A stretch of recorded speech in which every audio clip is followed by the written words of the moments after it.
You're now watching No Shelf Control with the one and only Shannon. Hi, this is Shannon from No Shelf Control. Thanks for joining me on my channel again today. I have an exciting book that I want to tell you about. This one really rocked me, and I was super excited to get here and film a video to tell you about it. So it is a backlist title. It was published in 2016. It is listed as YA, but I have absolutely no qualms about recommending it as a book for adults. I think that it's listed as YA simply because the two main protagonists are teenagers, but I can't see any reason why someone over the age of 18 wouldn't really enjoy this book. So the book is called Scythe by Neal Shusterman. You may have heard of it. It's been around for a while, as I said. I got wind of it this summer. I don't remember how, but I started it on audiobook on a 15-hour car trip to Florida, and got about halfway through, was really enjoying it, got to Florida, started reading something else because I wasn't in the car, and then it just fell off my radar. Probably saw a squirrel. So I never finished it, but I found out that Neal Shusterman, the author, is coming to Central Ohio, here to Columbus, where I live, in the next couple of weeks, and I really wanted to finish the book before I go and see him speak. So this got added to my TBR for January at the very last minute, and I was able to finish it within the past couple of days, and I'm really, really glad that I did. So let me tell you a little bit about it. It is 448 pages, so it does have some heft to it. It was published by Simon & Schuster Books for Young Adults and published November 22nd, 2016, as I mentioned. So, when you look at the cover, you might think, what is this? This looks like some kind of creepy post-apocalyptic fantasy sci-fi merge. You know, I don't know if I'm going to like this. And that's what I thought. I wasn't real clear on what it was going to be or whether or not I was going to dig it, but I thought I'd give it a try. And I really do. So basically what it is it's a utopian novel. And I don't know if I have ever read a utopian novel. I've read a lot of post-apocalyptic dystopian novels. Sometimes dystopian books tend to make me sad. The whole post-apocalyptic, the world has ended, everybody died, and these are the people who are left behind, just tends to give me a knot in my stomach while I'm reading the book. And this being a utopian read was just much more interesting to me, much more hopeful to me, and gave me a lot to think about as far as what kinds of things could happen, you know, from here in the real world, and what, you know, where are we going to end up? But this one is set in a scenario where the world has vastly changed. Mortality no longer exists. Natural mortality no longer exists. People don't die from natural causes. They don't die from old age. They don't die from accidents. They don't die from illness. They have healing nanites in their body, and are able to recover from anything that the natural world can put in front of them.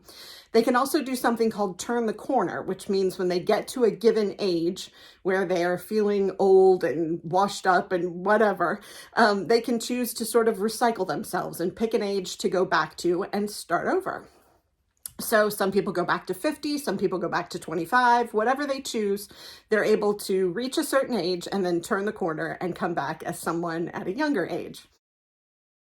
The other interesting thing is that the world in this particular book, in this utopian setting, is controlled by something called the Thunderhead, which is basically the internet, the World Wide Web, whatever you want to call it, the interwebs, on steroids. It's basically, it has become intelligent over the course of years and now runs the world. It knows everything. It's able to keep peace. It, you know, does everything that could be necessary to keep the world in balance.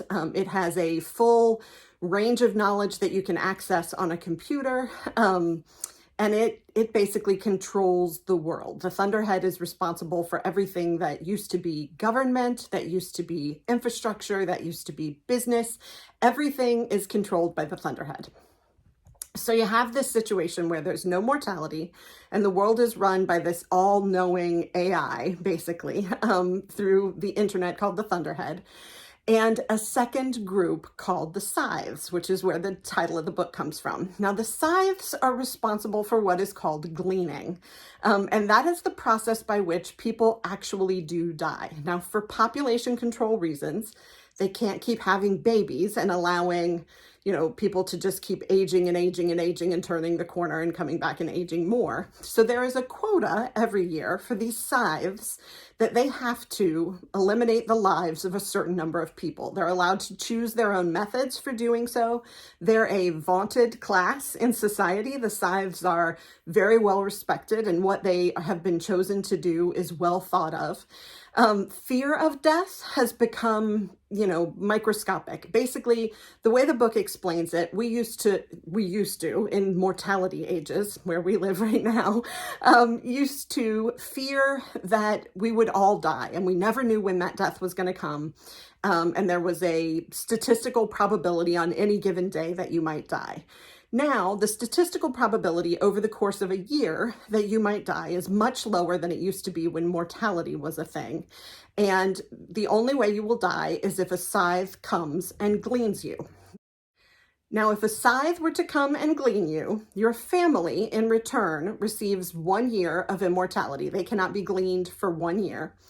And if you do not object to the gleaning, try to run or fight back or hide, then your family receives that reward. You are gone. Nobody seems to know, what happens. There's no knowledge of an afterlife or anything like that. You are nowhere, basically. You are gone from the world. Your family is safe for a year. If you try to fight back or try to hide from being gleaned, then your family is also immediately gleaned as well. So that's the process that they use to make people accepting of the gleaning to protect their families.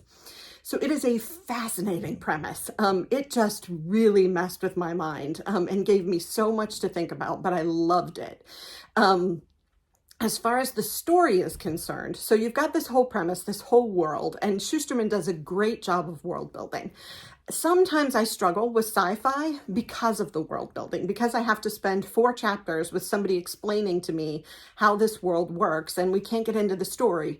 Or we get into the story and I'm confused. I don't understand how the world works. Well, Schusterman does an amazing job of just telling his story and folding in the world building into what's going on in the story. And I really, really appreciated it. I thought it was great. I thought it was deftly handled. I understood exactly what the parameters were of this world, but I also got to enjoy a great story. So the arc of the story is basically that there are these 2 young people, Citra and Rowan, who have been chosen as scythe apprentices. They did not get any choice in this matter, and part of the beginning of the story is seeing them chosen and how they react to being chosen as the apprentices of a gentleman named Scythe Faraday. Now, all of the scythes are named after famous humans from the mortality ages. So there's a Scythe Curie, there's a Scythe Prometheus, there's a Scythe, so famous names. Once you become a scythe, you choose a famous character to base your personality on. But so they are just Citra and Rowan. Those are their real names. They have not been moved into the scythedom yet.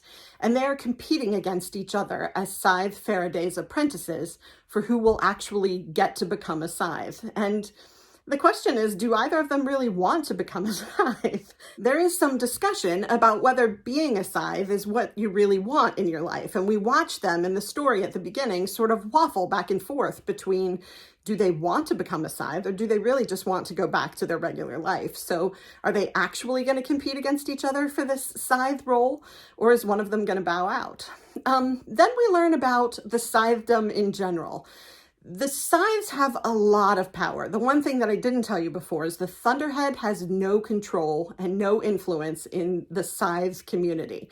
Scythes cannot be punished. They cannot be killed by the Thunderhead. They basically, the Thunderhead has no jurisdiction in the world of the scythes. So scythes have, that's very difficult to say, scythes have lots of power. And you watch as different groups of scythes sort of start to fall out and how they handle this power. Are they compassionate with how they glean people? Do they go to the funerals of those they glean? Do they take care of the families of those they glean? How do they actually conduct the gleaning? Do they care how the person feels when it happens? Do they try to make them comfortable and safe? Or are they, doing mass gleanings, taking out an entire airplane or an entire building of people and sort of basking in the power that they have to do these gleanings, and, that basically no one has any authority over them. So you watch that shake out of the story as well, and you start to think about what it would mean to have that much power in a situation where you're expected to basically play God in some ways, and how that impacts the mind of what is basically a human. How do those people respond? Some people respond differently than others. But I also have to say, take a look at this cover. So you've got the scythe, him or herself here, and then the outline of the face actually is another face.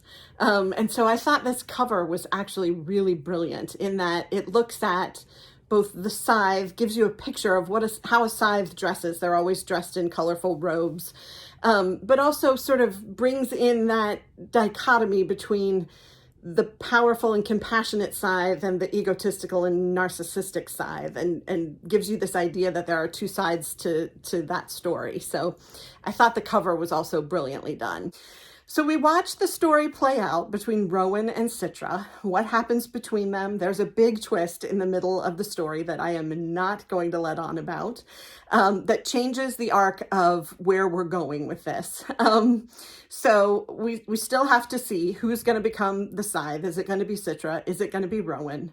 Who wants to be the scythe? Who doesn't want to be the scythe? What is the relationship between the two of them? Are they cooperative? Are they competitive? How does that work? And then ultimately, how this society of scythes influence this competition between these two kids, and who is actually ultimately going to become part of the scythe community. I was absolutely fascinated by this story, not just because the characters were great. Rowan and Citra are both really interesting characters that you can root for. They're very different from one another. Citra is a girl, by the way, and Rowan is a boy. And they're very different from one another, but both very likable in their own ways. And so difficult for the reader to decide, who do I want to win? How does this work out for me? Who am I rooting for here? Because both characters are so likable. And then all of the scythe characters are also extremely interesting. So painted with very different brushes. As I said, some kind and compassionate, some egotistical and narcissistic, but all very colorful and interesting to learn about. Also interesting to see how the families of both the scythes and the folks that are gleaned, what the impact is on those families and how they interact with, if my spouse or my child or whomever becomes a scythe, what does that do to me as a family member? If my family member is gleaned and I receive immunity because of it, how does that impact my life? How does it impact my life if they fight back and now I have to be gleaned because of them? Just all kinds of little tangents, all surrounding this idea of mortality and immortality and what it means to be mortal or not be mortal and to have the power over that. All these little tangents that are related to it, but very, very interesting. So if you like a book that has a great story, but also really, really makes you think, then this is a great book for you. I absolutely loved it. I'm giving it 5 stars, absolutely. And best news of all, there are sequels. So I don't know how many, if it's 4 or 5. I think I saw at least 4 when I was looking today. But I'm excited to try the next one and see what the next story is. I also hate when an author writes a book and leaves an obvious cliffhanger just so that he can write another book. This book came to good closure for me. I can see where there are opportunities to look at other things and have other books, but I wasn't left with, oh yeah, she came back from the dead or whatever, so that, he could write another book. It comes to nice closure. It's the ending is just as well written as the rest of the book, but there is room for additional books, and I thought that was exciting. So The Scythe by Neil Shusterman, published in 2016. Definitely a backlist title, but one that you should check out if you haven't checked it out so far. I'm excited to be able to have the opportunity to share that with you tonight. And I hope you will get the book, give it a read, and let me know what you think. I'll talk to you soon. Thank you for watching Thanks. No Shelf Control with Shannon. Don't forget to like and subscribe to the channel. See you next time.